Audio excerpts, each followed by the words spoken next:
أعوذ بالله من الشيطان الرجيم. ما شاء الله. بسم الله الرحمن الرحيم.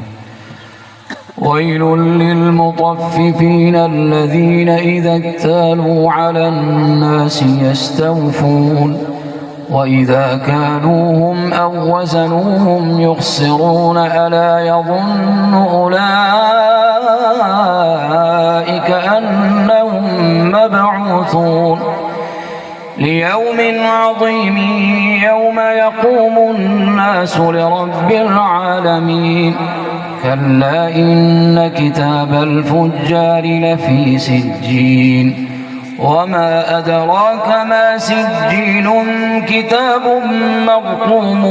ويل يومئذ للمكذبين الذين يكذبون بيوم الدين.